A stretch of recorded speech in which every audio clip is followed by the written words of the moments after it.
a useful thing because it is empty and there is space inside. A house is a useful thing because there is space inside for you to live.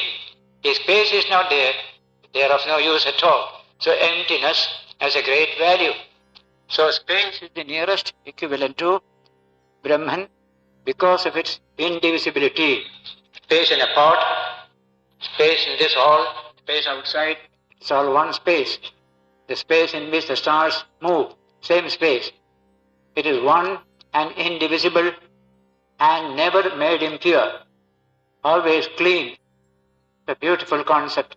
Space can never become what you call dirty. Today we speak of the atmosphere becoming dirty. Actually the space itself has not become dirty. The air in the space is dirty. That's all. Space itself can never be dirty. That's the nature of Brahman, the nature of pure consciousness. Space is not treated as a conscious entity, but Brahman is space plus also consciousness. Therefore it is come and come. In the Chandogya Upanishad earlier chapters we studied, teacher telling the student, what is Brahman, sir? Please teach me. Prano vai Brahma, the teacher said. Prana verily is Brahman. Come cha. It is both come and come. And the student said, Prana vai Brahma I can understand. What is this come and come? I can't understand. Then he explains it. Come means happiness. Come means space. Endless, infinite, expansive. Brahman is infinite, but of the nature of consciousness, not like space which has no consciousness. So come and come. That kind of unity you get only in Brahman, in the Atman. These are one and the same. Brahman is indivisible. You cannot divide Brahman by having so many bodies manifesting Brahman. Brahman itself doesn't know any division. But you feel, I am separate, you are separate. That notion is wrong. There is only one Brahman in all of us. Tvai mai sarvatra ego Vishnu. Shankara sings, in you and in me, there is only one Vishnu, one Atman present in the heart of all. That is the basis of morality, basis of ethical values, humanistic values. We are essentially one. As Professor Deussen of Germany came to India 1892, good science scholar.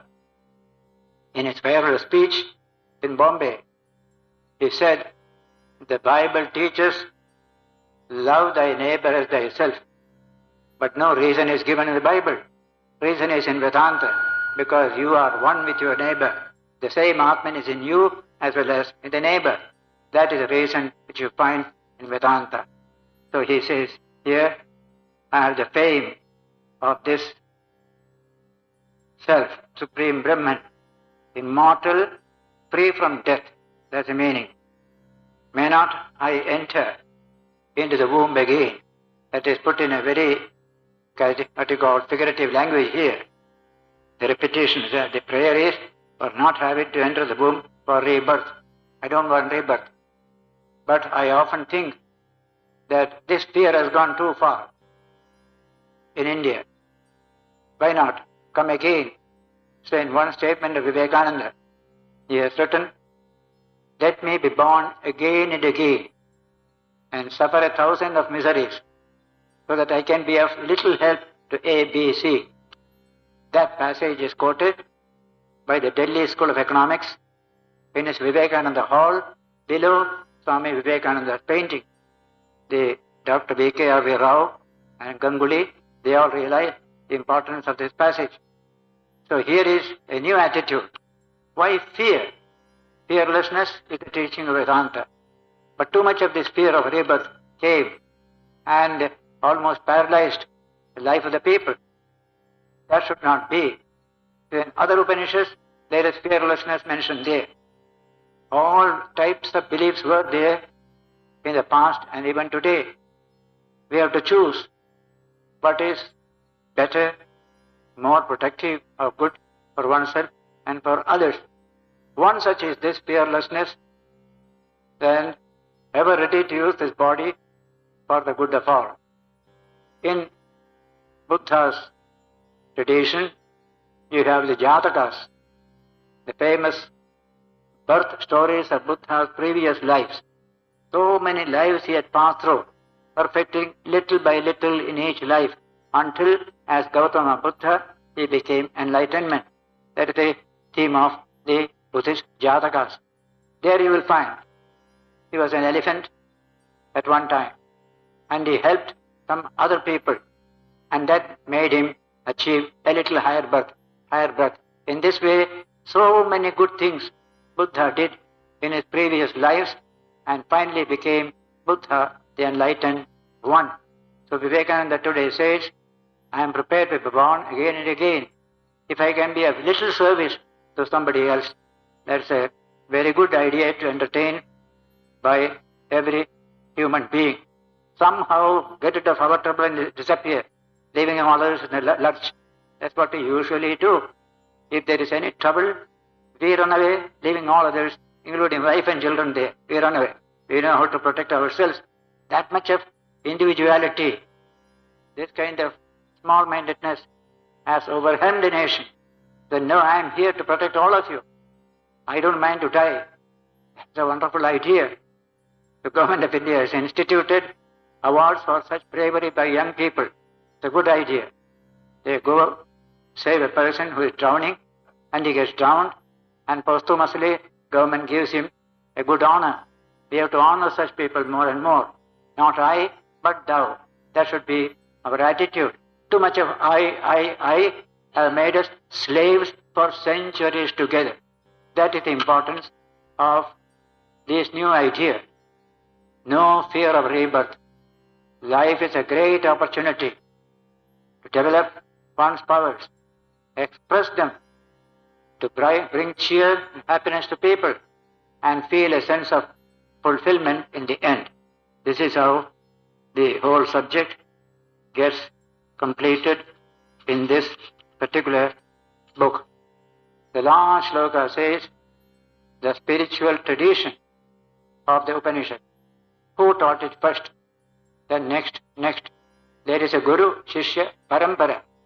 In other Upanishads also it has come. In Brihadaranyaka it came. Here it has come out very nicely. Who taught people about God?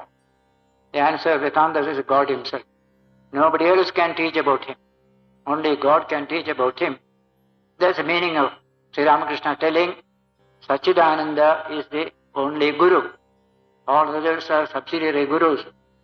The God hidden within you is the supreme teacher. And so, the last shloka, section 15, says, Brahma imparted this knowledge that was such to Prajapati. That is Kashyapa, plus Prajapati. Brahma was to project this universe.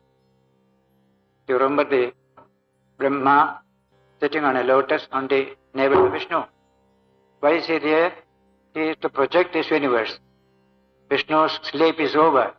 The Pralaya period is over. A new creation has to come. These are all acceptable to any astronomer today. We put it in a mythical language.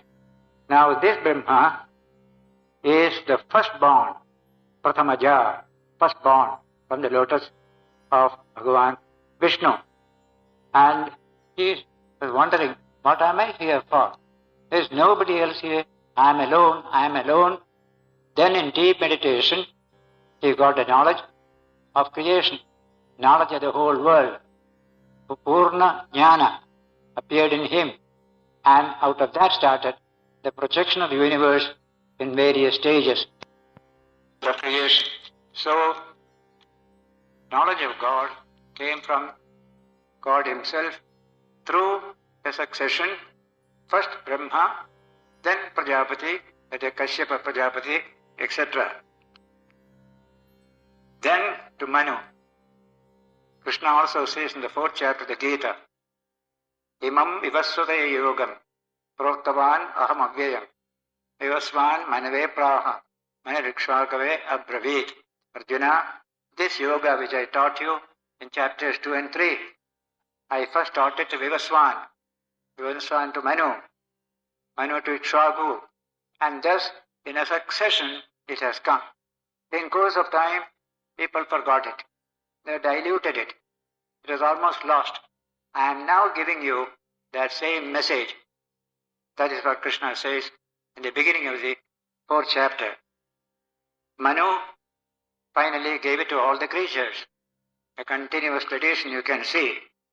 Having studied the Vedas and in the teacher's house, in accordance with the injunctions, during leisure, after performing the duties to the teacher, the student returns home to the teacher's house and takes the duties of a householder. The old ashrama tradition is being mentioned here. First you are a student, where there is tapas or tapas. Indra did 102 years. We did not do that much. 12 years is considered to be the normal period for staying with the teacher. Guru Griha Vasa. There you gain whatever knowledge is available at the time. Return home and become a householder. Then he studies the scriptures in a sacred place. Makes his sons and daughters work the duties to the teacher. The student returns home to the teacher's house and takes the duties of a householder. The old ashrama tradition is being mentioned here. First you are a student, where there is tapas or tapas. Indra did 102 years. We did not do that much. 12 years is considered to be the normal period for staying with the teacher. Guru Griha Vasa. There you gain whatever knowledge is available at the time. Return home and become a householder. Then he studies the scriptures in a sacred place. Makes his sons and daughters virtuous. Then withdrawing all his organs into the self, not injuring any creature other than what is prescribed in the scriptures. Sometimes they may say in a particular sacrifice you can do a little sacrifice of an animal. Such things, barring such things, you should do no harm to anybody, that is, other than living in this way to the end of his life. He attains the world of Brahma. He does not return again. He does not return again. There is a famous statement in Sanskrit. Nacha punaravartate. Nacha punaravartate. Punaravarti. Returning. It is not there. It is not there. Now this line forms practically the last sutra of Brihadaranyaka's Brahma Sutras. Na punaravartate. Shabdat. Shabda means the Vedas say, you do not return back after that realization. Na punaravartate, punaravartate, shabdat. That's the language. So this kind of development of human life, orderly, well developed, there is a purpose, there is a goal. Today we don't have any such thing. We live from day to day, hour to hour. No distant horizon appears to us. That is why we are in trouble. But this idea, I have to realize my own infinite, immortal nature. Everything else is good, but they must yield me to this knowledge finally. In this way, the ashrama ideal and also the purushartha ideal, dharma, artha, kama, moksha, all types of experiences you pass through. Then you realize ultimately is Brahman as our true nature. The householder can attain Brahmajnana. It has been repeated again and again. Sri Ramakrishna also repeats it again and again, because Brahman is our own true nature. The Atman is our own true self. We have only to turn in that direction, just a little. And so, the householder's life begins with the world around you. Education, getting job, making money, marriage, caring children, getting good name through good work, all this is one side. But next begins, what is my own true nature? I must realize this truth. Then the mind is withdrawn from these consumerist tendencies, turn in a higher direction. Consumerism cannot be stopped unless you turn the mind to a higher direction. Otherwise, consumerism is far better than living an empty life. But it is consumerism followed by a higher pursuit of one's true nature. That's the message Vedanta for modern humanity. For after attaining this, the man realizes the truth. Having lived in this way, he does not return again. Na punaravartate, na punaravartate, anavritti shabdat. That is the Brahma Sutra, last sutra. Anavritti, he means no avritti, no return back journey. Why? Shabdat. Vedas say so, Upanishads say so. This is the Chandogya Upanishad. We have studied particularly chapters 6, 7, 8.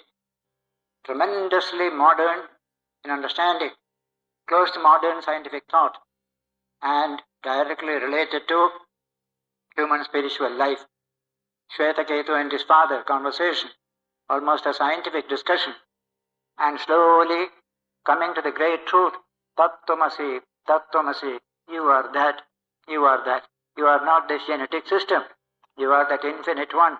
That's the teaching of the 6th chapter.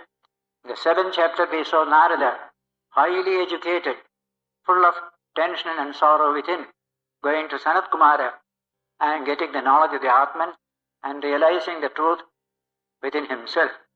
And that is mentioned in the last verse there, that this Narada, Tasmai Mrtitakashayaya, Tamasasparam Darsheti, Bhagavan Sanat Kumara. Bhagavan Sanat Kumara shows to Narada the region beyond the world of darkness and delusion, the region of light, that is the light of the Atman. That is the nature of the 7th chapter.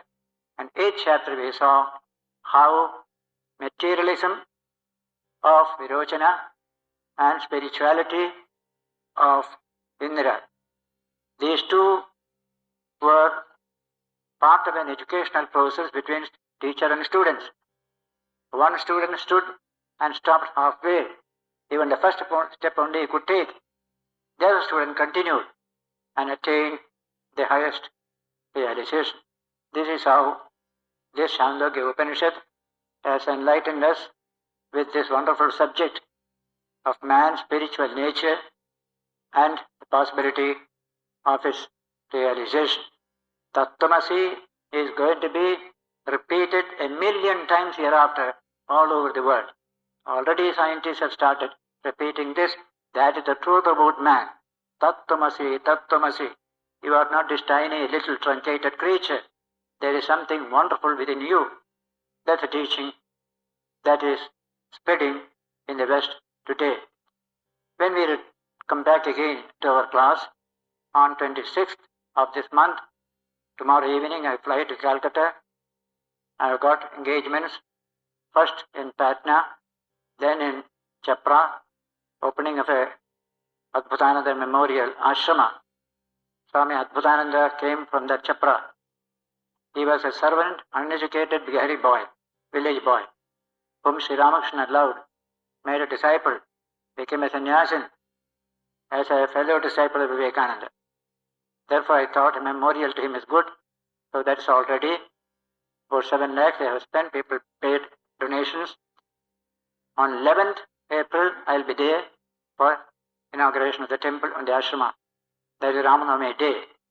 Then 12th April, 13th I go to Muzaffarpur by 2.5 hours rail journey. Return back to Patna on the 14th. Stay there 2-3 days. Then come to Ranchi for 2 days, 1.5 days. Reach Calcutta on the 18th. On 19th, on 20th, there is a function in Calcutta which I have to attend. That G.D. Birla Memorial Award, International Award for Humanism. They are giving it to the Ramakrishna mission. First they wanted to give it to me. I said personally, I don't accept any award, but you must accept it on behalf of the mission.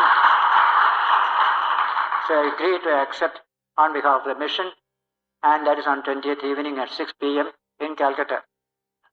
You may see it sometime on the TV at night if possible. I'm not sure, because big people are there, Shankardeya, Sharma and all that. And so, finishing that 22nd, I return.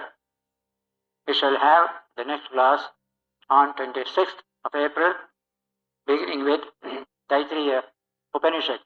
There you will find beautiful passages in the first chapter of this Brahmacharya students, how they study, after study, how they take leave of the teacher, what teacher tells them, like a convocation address.